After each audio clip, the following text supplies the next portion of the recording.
በዛሬው ታሪካችን በ2010 የወጣውን ማይ ኔም ኢዝ ካን የተባለውን ምርጥ የህንድ ፊልም እናያለን። ከመጀመራችን በፊት ግን ቻናላችን 1000 ሊገባ 400 ሰው ብቻ ስለቀረው ሰብስክራይብ በማድረግ ተባበሩኝ። ይሄ ልጅ ሪዝዋን ካን ይባላል። እንደ አውሮፓውያን አቆጣጠር በ1983 በህንድ በሙስሊሞችና በሂንዱዎች መካከል ግጭት ተከስቶ ነበር። ሪዝዋን የሚኖርበት በሙምባይ የሚገኝ ትንሽዬ የሰፈር መተላለፊያ የዚያ ዓመት ግጭት ካረፈባቸው ቦታዎች አንዱ ሆነ። በግጭቱ ምክንያት በዚያ የነበረው የሙስሊም ማህበረሰብ በሂንዶች ላይ የስድብ ቃላትን ይሰነዝሩ ነበር። ትንሹ ሪዝዋን የሰዎች ንግግር ሰምቶ ነበርና እነዚያን የስድብ ቃላት መልሶ መናገር ጀመረ። የሚናገረው ነገርም እናቱ ጆሮ ደረሰ። እናቱ በዚያን ጊዜ አንድ ትልቅ ትምህርት አስተማረችው። እሱም እኛ ሰዎች ሁላችንም እኩል መሆናችንን ነው። ሰዎችን የሚለያያቸው ሃይማኖታቸው ሳይሆን አንድ ሰው ደግ ወይም ክፉ መሆናቸው ብቻ እንደሆነ ነገረችው። ይህ እናቱ ያስተማረችው ትምህርት በማንኛውም ትምህርት ቤት ውስጥ የማይሰጥ ነበር። ይህንን ትምህርት እያደገ ሲሄድ ሁል ጊዜም የሚያስታውሰው ሆነ። በሰዎች እይታ ሪዝዋን እንግዳ ልጅ ነው። በእናቱ እይታ ግን እሱ ከሌሎች ልጆች የተለየ ብቻ ነበር። በዚያ የነበሩት ዶክተሮች ለምን የተለየ እንደሆነ ሊነግሯት አልቻሉም ነበር። ነገር ግን እናት ናት። በትምህርት ቤትም ባለበት የጤና እክል ምክንያት በጓደኞቹ ሁል ጊዜ ይንገላታ ነበር። ነገር ግን የእሱ ጉድለቶች ሰነፍ አያደርጉትም። እንዲያውም እሱ በጣም ብልህ ልጅ ነው። እናቱም ይህንን ስለምታውቅ ብዙ ዲግሪዎች ወዳሉት የተማረ ሰው ወደ ሆነው ወደ ሚስተር ዋዲያ ዘንድ ወሰደችው። ሚስተር ዋዲያ ልጇን ቤቱ ድረስ እየመጣ እንዲያስተምረውና አዳዲስ እውቀቶችን እንዲያስጨብጠው ተመኘች። መጀመሪያ ላይ ሚስተር ዋዲያ ነገሩ የማይሆን እንደሆነ በመግለጽ አልተቀበላትም ነበር። ነገር ግን ሪዝዋን ስለ ሚስተር ዋዲያ ቤተሰብ በእንግሊዝኛ አቀላጥፎ ሲናገር ሲሰማው በመጨረሻ ተስማማና ሪዝዋን ከሱ ጋር መማር ጀመረ። የሚሰጠውም እውቀት ስለ መጽሐፍት ብቻ ሳይሆን ስለ ሕይወትም ጭምር በጣም የተለያየ ነበር።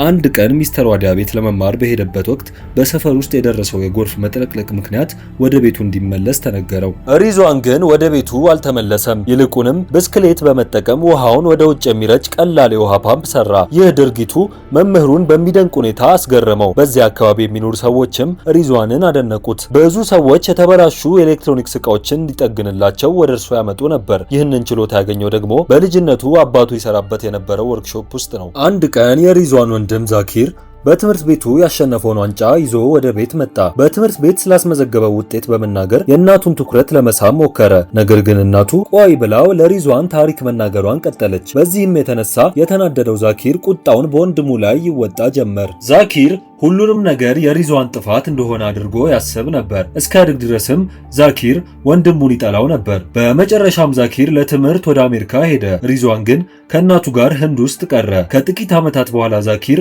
አሜሪካ ውስጥ ትዳር መስርቶ ተቀመጠ። እናቱ ወደ እሱ እንድትመጣ ቢጠይቃትም እናቱ ግን ሪዝዋንን ጥላ መሄድ አልፈለገችም። ስለዚህ ዛኪር የወንድሙንም ጉዞ አብሮ ለማመቻቸት ተገደደ። ነገር ግን ከመሄዳቸው በፊት እናታቸው በልብ ህመም ምክንያት አረፈች። ሪዝዋን ህንድ ውስጥ ብቻውን ቀረ። ከዚያም ወደ አሜሪካ ተጓዘ። በሳን ፍራንሲስኮ ከዛኪርና ሐሲና ከምትባለው የዛኪር ሚስት ጋር መኖር ጀመረ። ሐሲና በሳን ፍራንሲስኮ ዩኒቨርሲቲ የሥነ ልቦና መምህርት ናት። ሪዝዋን የአስፐርጅ ሲንድረም እንዳለበት ያወቀች የመጀመሪያ ሰው እሷ ነበረች።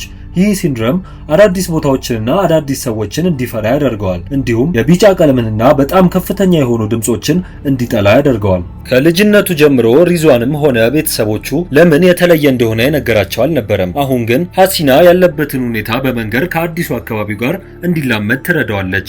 ወደ ኦቲዝም ፋውንዴሽንም ወሰደችው። ሐሲና ለዛኪርም ሁኔታውን አስረዳቸው። የአስፐርገር ሲንድረም ያለባቸው ሰዎች ስሜታቸውን መግለጽ አይችሉም አለችው። እናታቸውም ስትጥር የነበረው ይህንኑ ነበር። በሪዝዋን ህይወት ውስጥ ስሜትን እንዲገልጽ ማድረግ የቻለችው እናቱ ብቻ ነበረች። ይህንን የሰማው ዛኪር በስተመጨረሻ የወንድሙን ሁኔታ በሚገባ ተረዳ። አንድ ቀን ዛኪር ሪዝዋንን ወደ ቢሮው ወስዶ የድርጅቱን የውበት መጠበቂያ ምርቶች ለተለያዩ የውበት ሳሎኖች እንዲሸጥ ስራ ሰጠው። ሪዝዋንም ምርቶቹን ይዞ መዞር ጀመረ።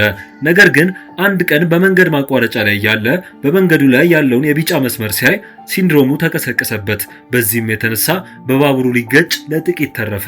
በዚያን ጊዜ ሰዎች ምን እንደተፈጠረ ለማወቅ ወደ እርሱ መጡ። በዚያው ሁካታ መሃል ግን የአንዲት ሴት ድምጽ የሪዝዋንን ትኩረት ሳበው። ልጅቷም ምንም የሚያስፈራ ነገር የለም፣ ነገር ግን ፍርሃትህ ወደ ግብህ እንድትደርስ እንቅፋት እንዲሆንብህ አትፍቀድ ስትል መከረችው። የዚህ ረጋ ያለች ሴት ድምጽ ባለቤት ማን እንደሆነ ለማወቅ ጉጉት አደረበት። ድምጹ ከመንገዱ ማዶ ባለው የውበት ሳሎን ውስጥ የምትሰራ ሴት መሆኑን አወቀ።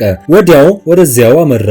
እዚያ እንደደረሰ በሳሎን ውስጥ ለነበሩት ሰዎች ስለ ማንነቱ አስረዳቸው። በመቀጠልም ማንዲራ ከምትባል ሴት ጋር ተዋወቀ። እሷ ቀደም ሲል መንገድ ላይ የረዳችውና ያነጋገረችው ሴት ነበረች። ጊዜ ያለፈ ሲሄድ ግንኙነታቸው እየጠነከረ መጣ። ምርቶቹን ለማንዲራ ሳሎን በተደጋጋሚ መሸጥና ወደዚያ መመላለስ ጀመረ። በመጨረሻ ማንዲራ ጸጉሩን እንድትቆርጠው ጠየቃት። ጸጉሩን እየተቆረጠ ያለ ድንገት እንድታገባው ጠየቃት። እሷ ግን ጸጉር አቆራረጧ ስለተመቸው እንደ ምስጋና ቆጥራው በዋዛ አለፈችው። እርሱ ግን በወቅቱ እየቀለደ አልነበረም። በማግስቱ ማንዲራን እንደገና ሲያገኛት ስለ ቀድሞ ትዳሯ ሁሉንም ነገር እንደሚያውቅ ነገራት። ይህንንም መረጃ ያገኘው ከሪታ ነበር። ይህንን ስትሰማ ማንዲራ ተበሳጨችና እንዲሄድ ነገረችው።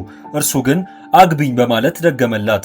እሷ ግን ግድ ሳይሰጣት እንዲወጣ አደረገች። ከዚያ በኋላ ማንዲራ እሱን ለማስወገድ ሞከረች። እሱ ግን ቸኮሌትና ፊኛዎችን ይዞ በመምጣት ሊቀርባት ደጋግሞ ሞከረ። ማንዲራ የተናደደችበት ምክንያት ሪዝዋን ስለ ቀድሞ ሕይወቷ ሲነግራት እርሷ መስማት የማትፈልገውን ትዝታ ስላስታወሳት ነበር። ማንዲራ ሳም የሚባል ብቸኛ የልጅ እናት ነበረች። ሪዝዋን በተደጋጋሚ እንድታገባው ቢጠይቃትም እሷ ግን እንደ ቀልድ ትቆጥረው ነበር። በመጨረሻም በአንድ ነገር ተስማሙ። እሱ ሳን ፍራንሲስኮ ውስጥ እሷ ከዚህ በፊት አይታው የማታውቀውን ቦታ ካሳያት እርሱን ለማግባት ተስማማች። ከዚህ በኋላ ሪዝዋን እሷ አይታ አታውቀውም ብሎ የሚያስባቸውን ቦታዎች ሁሉ ያሳያት ጀመር። ነገር ግን በሚያሳዝን ሁኔታ ያሳያት ቦታዎች በሙሉ ቀደም ብላ ሄደችባቸው ነበሩ። በዚህ ሂደት ውስጥ ሪዝዋን ከሳም ጋር በጣም ተቀራረቡ። ነገር ግን ማንዲራ የራሷን የውበት ሳሎን ለመክፈት ስለፈለገች ከልጇ ጋር ወደ ቤንፊልድ ካሊፎርኒያ ለመዘዋወር ወሰኑ። ሪዝዋንም አብራቸው እንዲወስዱት አጥብቆ ለመናቸው። ቦታ እንደማይዝ ከመግለጹም በላይ በማንዲራ ቤት ውስጥ ያሉትን ፍሪጆች፣ ማይክሮዌቭ እና ሌሎች ኤሌክትሮኒክስ እቃዎች መጠገን እንደሚችል ነገራት። እሷ ግን አሁንም አብሮ እንዲሄድ ልትጋብዘው አልቻለችም ነበር። አንድ ቀን ማለዳ ግን ሪዝዋን ማንዲራን በማለዳ ቀሰቀሳት። አሁንም የሌሊት ልብሷን እንደለበሰች ሳን ፍራንሲስኮ በደመና ተሸፍና የምትታይበት አንድ ቦታ ወሰዳት። ይህንን የመሰለ አስደናቂ ትዕይንት ከዚህ በፊት አይታው አታውቅም ነበር። በዚህ ምክንያት ማንዲራ በመጨረሻ የሪዝዋንን የጋብቻ ጥያቄ ተቀበለች። የሪዝዋን ጽናት ፍሬ አፈራ።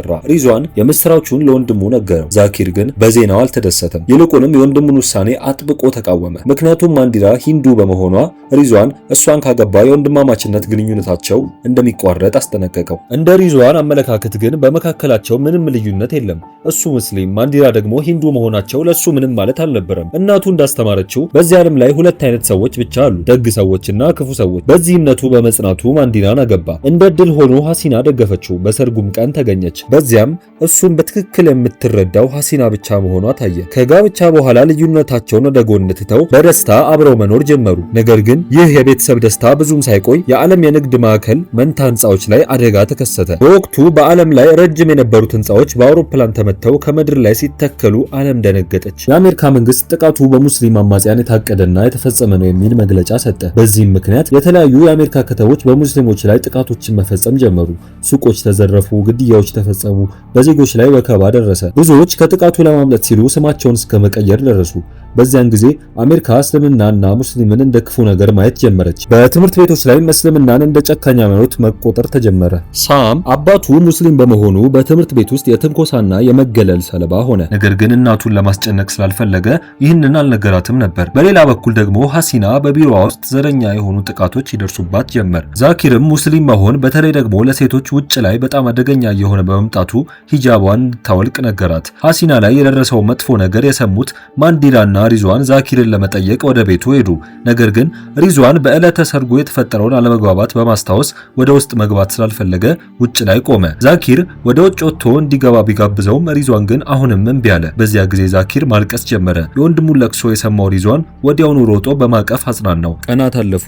ማንዲራም እንደ ሙስሊም ሚስትነቷ ተቀብሎ የሚቀጥራት አዲስ ስራ አገኘች። ሰላማዊ ህይወታቸውን ግን ለጥቂት ጊዜ ብቻ ነበር የቆየው። የማንዲራ ጓደኛ የሆነችው የሳራ ባል ማርክ የጦርነት ዜና ለመዘገብ ወደ አፍጋኒስታን ሄዶ በዚያው መሞቱ ነገሮቹን ይበልጥ አባባሰው። የቀብር ስነ ስርዓቱ ቀን ሳም የቅርብ ጓደኛው ወደ ነበረው ወደ ሪስ መጣ። ነገር ግን ሪስ ጓደኛውን ችላ በማለት በጠላትነት ተመለከተው። የአባቱ ሞት ምክንያት ሙስሊሞች እንደሆኑ አስቦ ነበርና ይህ በጥላቻ የተሞላ አየር በሳም በማንዲራና በሪዝዋን ህይወት ላይ ጥቁር ጥላ ጣለ። ከቀናት በኋላ ሳም ሁኔታውን ለማስተካከል ሪስን የኳስ ሜዳ ላይ አገኘው። እዚያም በንግግር ተካረሩ። በዚህ መሃል በዘረኝነት የተሞሉ ትላልቅ ልጆች መጥተው ሳምን ደበደቡት። ሪስ ሳም እንዲጎዳ ባይፈልግም ልጆቹን ሊያስቆማቸው አልቻለም። እንዲያውም በዛቻ ምክንያት ዝም እንዲል ተገደደ።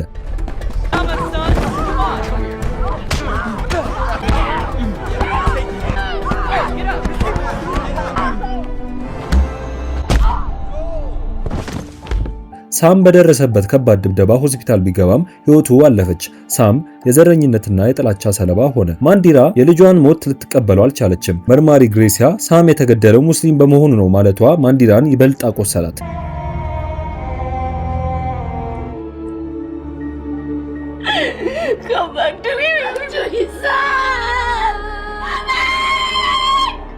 ማንዲራ በከፍተኛ ስሜት ሆና ሪዝዋንን አንተን በማግባቴ ተጸጽቻለሁ፣ ስማችንን መቀየሬ ተጸጽቻለሁ፣ ይህ ሁሉ የሆነው በአንተ ምክንያት ነው ስትል ጮኸችበት።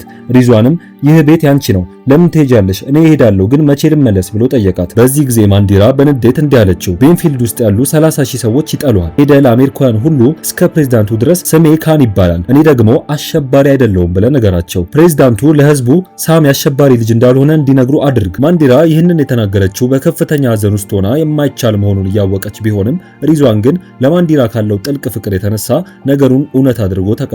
ሪዝዋን ለማንዲራ ያለው ፍቅር ወደር የለውም። ፕሬዝዳንቱን አግኝቶ መልእክቱን ካደረሰ ብቻ ወደ ማንዲራ መመለስ እንደሚችል አመነ። ይህ ለፕሬዝዳንቱ ያለውን መልእክት ለማድረስ የተነሳበት ዋና ምክንያት ነበር። ከቤት ሲወጣ የገዛላቸውን የሳምን ጫማዎች አድርጎ ጉዞውን ጀመረ። በማግስቱ ፕሬዝዳንቱን ለማግኘት በበረራ ወደ ዋሽንግተን ዲሲ ለመሄድ ወሰነ። ነገር ግን በአየር ማረፊያው ላይ ሪዝዋን ያለው የተለየ ባህሪ በደህንነት ሰራተኞች ዘንድ ጥርጣሬን ፈጠረና ምርመራ ተደረገበት። ኦቲዝም እንዳለበት ካወቁ በኋላ ቢለቁትም ምርመራው ረጅም ጊዜ ስለወሰደ የነበረውን በረራ አስመለጠው። ሌላ የአውሮፕላን ትኬት የሚገዛበት በቂ ገንዘብ ስላልነበረው በባስ ለመሄድ ወሰነ። ጉዞውን ከመቀጠሉ በፊት ለማረፍ በአንድ ሆቴል ውስጥ አረፈ። ከሆቴሉ ባለቤት ጋር እያወራ እያለ በድንገት አንድ እንግዳ ሰው የመስኮቱን መስታወት በድንጋይ ሰበረው። ባለቤቱም ወዲያውኑ ሽጉጡን ይዞ ወደ ውጭ ወጣ። ሪዝዋን የሽጉጡን ድምጽ ሲሰማ በከፍተኛ ሁኔታ ተደናገጠ። የሆቴሉ ባለቤትም መንታ ህንጻዎቹ ባፈነዱት መጥፎ ሙስሊሞች ምክንያት እንዲህ ያለ ጥቃት እንደሚደርስበት አማረረ። ለሙስሊሞች መግባት አይፈቀድም የሚል ምልክት እንደሚሰቅልም ተናገረ። ሪዝዋንም ሙስሊም በመሆኑ ከዚያ ቦታ ለመውጣት መረጠ። ባለቤቱ ደንበኛ እንዳያጣ በሚል ሪዝዋንን እንዳይሄድ ጠራውና ስሙን ጠየቀው። ሪዝዋንም ስሜ ካን ይባላል፣ እኔ ደግሞ አሸባሪ አይደለሁም በማለት መለሰለት። ይህንን የሰማው የሆቴሉ ባለቤት በዝምታ ተዋጠ። ሪዝዋን ወደ ሳንታፌ ኒው ሜክሲኮ የሚያደርገው ጉዞ ቀጠለ። በመንገድ ላይ ያለ ግን ገንዘብ አለቀበት። በነበረው ጥልቅ እውቀት የተበላሹ ኤሌክትሮኒክስ እቃዎችን በመጠገን ለጉዞ የሚሆነውን ገንዘብ ማግኘት ጀመረ። በሌላ በኩል ቤንፊልድ ውስጥ ማንዲራ በልጇ ላይ የደረሰውን ግፍ በራሷ መንገድ መመርመሯን ቀጥላለች። ሐሲና ማንዲራን አግኝታ በወቅቱ ለሪዝዋን የተናገረችው ነገር በሐዘንና በስሜት ተጋፍታ እንደሆነና ሪዝዋን እንደምትወደው እንደምታውቅ ነገረቻት። ማንዲራ ግን በዚህ ሰዓት የሪዝዋን ሚስት መሆን አልችልም፣ ለሳም ፍትህ ለማግኘት እሱን መጥራት አለብኝ፣ ምክንያቱም ፍቅር ያዳክማል ስትል መለሰችላት። ሪዝዋን ጉዞውን በባስ ቀጥሏል። በመንገድ ላይ ምግብ የጋበዙትን አንድ ሙስሊም ባልና ሚስት አገኘ። ባሱ ለጥቂት ጊዜ ሲቆም ሊሰግድ ፈለገ። እነርሱ ግን ሰዎች እንዳዩ አካባቢን መመልከት አለበት ሲሉ መከሩት። ሪዝዋን ግን ጸሎት በየቦታው ወይም በሰዎች ላይ መሰረትም በልብ እምነት እንጂ በማለት መለሰላቸው። ግን ሰው ቢመለከተው ምንም ሳይሰጋ ጸሎቱን አደረሰ።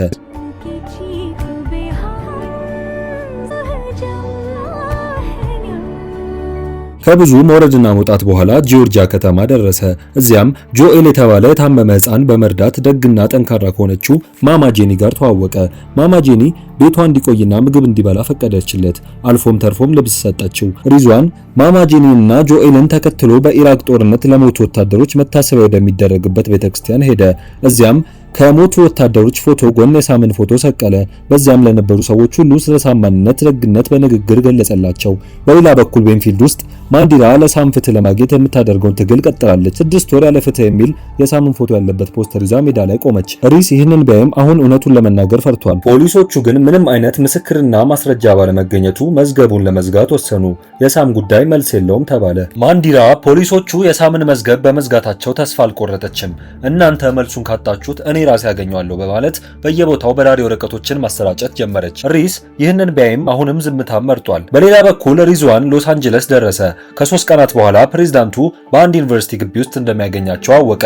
በመስጊድ ውስጥ እየጸለየ እያለ አንድ ዶክተር ለተሰበሰበው ሕዝብ የሽብር ድርጊት እንዲፈጽሙ ቅስቀሳ ሲያደርግ ሰማው። ሪዝዋን ግን ተቃወመው። የአምላክ መንገድ የርህራሄ መንገድ ነው እንጂ የደም መፋሰስና የጦርነት አይደለም፣ ይህ የምትለው የሰይጣን ስራ ነው በማለት በድፍረት ተናገረ። ድንጋይ ወረሮበትም ሰይጣን እያለ 3 ጊዜ ጮኸ። ፕሬዝዳንቱ ወደ ግቢው የሚገቡበት ቀን ደረሰ። ጋዜጠኞችና ህዝቡ ቦታውን ሞልተውታል። ሪዝዋንም በህዝቡ መካከል እየሮጠ ወደ ፕሬዝዳንቱ ለመድረስ ሲሞክር የአንድ የካሜራማንን ትኩረት ሳበ። ሪዝዋን ደጋግሞ ስሜ ካን ይባላል፣ እኔ ደግሞ አሸባሪ አይደለሁም እያለ ጮኸ። ነገር ግን በአካባቢው ላይ የነበሩ ሰዎች ቃላቱን በተሳሳተ መንገድ በመረዳታቸው አሸባሪ ነኝ አለ ብለው ደነገጡ። ሁኔታው ተቀየረ። ህዝቡና ፕሬዝዳንቱ ከአካባቢው ሸሹ። ሪዝዋንም ወዲያውኑ በቁጥጥር ስር ዋለ። በእስር ቤት ውስጥም ከፍተኛ አካላዊና ስነ ልቦናዊ ስቃይ ደረሰበት። ሪዝዋን ለሳምንታት ፕሬዝዳንቱን ሲከታተል መቆየቱ ለደህንነት ሰዎች እጅግ አጠራጣሪ ነበር። ነገር ግን ይህ ድርጊት ከአንድ ተራ ሰው የሚጠበቅ አይደለም። ሪዝዋን ይህንን ሁሉ ሙከራ የተቀበለው ለፕሬዝዳንቱ ካለው ጥላቻ ሳይሆን ለማንዲራ ካለው ጥልቅ ፍቅር የተነሳ ነው። ወደ ማንዲራ መመለስ የሚችለው ፕሬዝዳንቱን አግኝቶ መልእክቱን ሲያደርስ ብቻ እንደሆነ አምኗል። ክስተቱን የቀረጸው ራጅ የተባለው ካሜራማን የሪዝዋንን ታሪክ እንደ ፕሮጀክት ሊሰራው ወሰነ። ጓደኛው ግን ሪዝዋን ሙስሊም በመሆኑ ነገሩ አደገኛ እንደሆነ በመግለጽ ተቃወመችው። ራጅ ግን ግድ ሳይሰጠው በድብቅም ቢሆን መረጃዎችን ማሰባሰብ ጀመረ። በመጨረሻም ሪዝዋን አሸባሪ ሳይሆን ተራ ሰው መሆኑን የሚያረጋግጥ መረጃ አገኘ። የመጀመሪያው ሙከራቸው ባይሳካም በማግስቱ ቦቢ የተባለ የቴሌቪዥን ጣቢያ ዘጋቢ ጋር ሄዱ። ቦቢ ግን ስራ እንደሚበዛበትና ለሚቀጥሉት 2 ወራት ፕሮግራሙን መቀየር እንደማይችል ነገራቸው። በዚህ መሃል ራጅ በቦቢ ቢሮ የነበረ የአንድ ቤተሰብ ፎቶ ተመለከተ። ፎቶ ከ9/11 አደጋ በፊት የተነሳ ሲሆን ቦቢ በዚያ ፎቶ ላይ የሲክ እምነት ተከታዮች የሚያደርጉትን ጥምጥም አድርጎ ይታያል። አሁን ግን መልኩ ሙሉ ለሙሉ ተቀይሯል።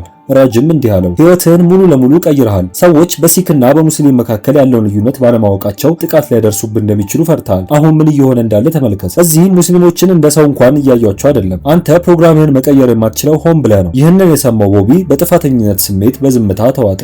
ራጅ ቤት እንደደረሰ ከቦቢ የተላከ የድምጽ መልእክት አገኘ። ቦቢ በራጅ ንግግር ልቡ ተነክቶ ሐሳቡን እንደቀየረና ነገ ዜናውን ተመልከት የሚል መልእክት አስተላለፈለት።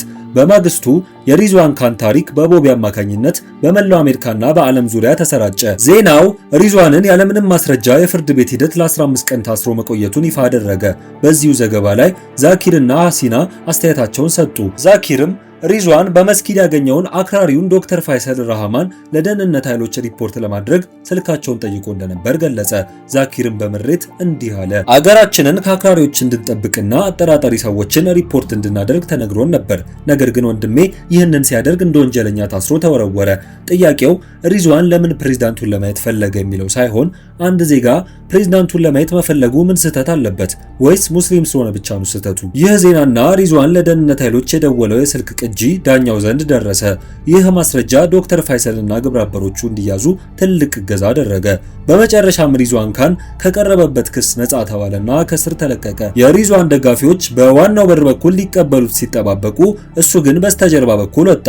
ምክንያቱም ሪዝዋን አንዲት ሴት እሱን ለማግኘት መታ በጠባቂዎች ተከልክላ በዚያ በኩል መሄዷን ሰምቶ ነበር። ያቺ ሴት ማንዲራ መሆኗን ልቡ አውቋል። ሪዝዋን ተከትሏት ወጣና በታክሲ ውስጥ ሆና ተመለከታት። ነገር ግን በዚያ ሰዓት ሊያገኛት አልፈለገም።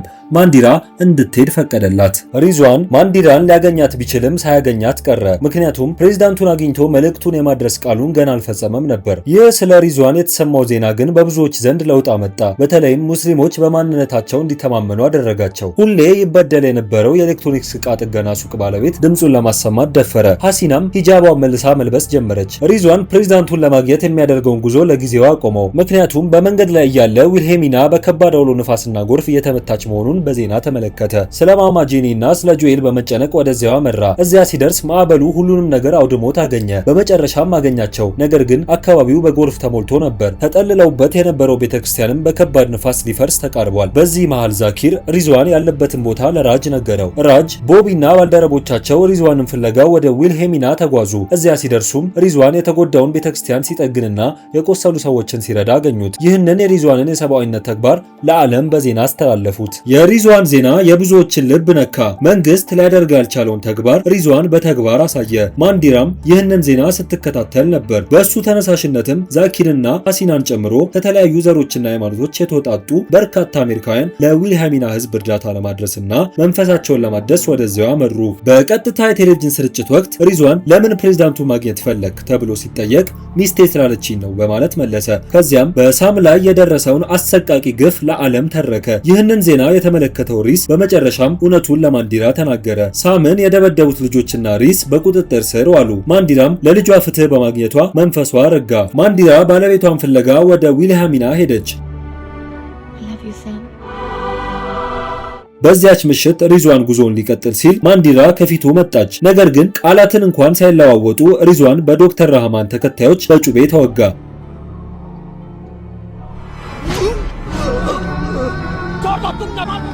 ሪዝዋን በቴሌቪዥን ስለታየና አክራሪዎችን ስላጋለጠ ጥቃት ደረሰበት። ሪዝዋን ወደ ሆስፒታል ተወሰደ። በዚያ ወቅት አሜሪካ አዲስ ፕሬዝዳንት መረጠች። ሪዝዋን ከሆስፒታል እንደወጣ ፕሬዝዳንቱን ሳያገኝ ወደ ቤቱ መመለስ እንደማይፈልግ ተናገረ። ፕሬዝዳንቱ የመጀመሪያ የሥራ ጉብኝት ንግግር ወደሚያደርጉበት ቦታ ቤተሰቡን ይዞ ቢሄድም ፕሬዝዳንቱ አካባቢውን ለቀው መውጣታቸው ተነገረው። ሪዝዋንና ደጋፊዎቹ ተስፋ ቢቆርጡም ያ ተስፋ መቁረጥ ግን ለጥቂት ጊዜ ብቻ ነበር። ምክንያቱም አዲሱ ፕሬዝዳንት ሪዝዋንን ለማግኘት ራሳቸው ተመለሱ። የፕሬዝዳንቱ የደህንነት ጥበቃ ፕሬዝዳንቱ ወደ ነበሩበት እንዲመለሱ መንገድ ከፈቱ። የደህንነት አጥሩ ተከፍቶ ሪዝዋን ወደፊት እንዲመጣና ከፕሬዝዳንቱ ጋር ፊት ለፊት እንዲገናኝ ተደረገ።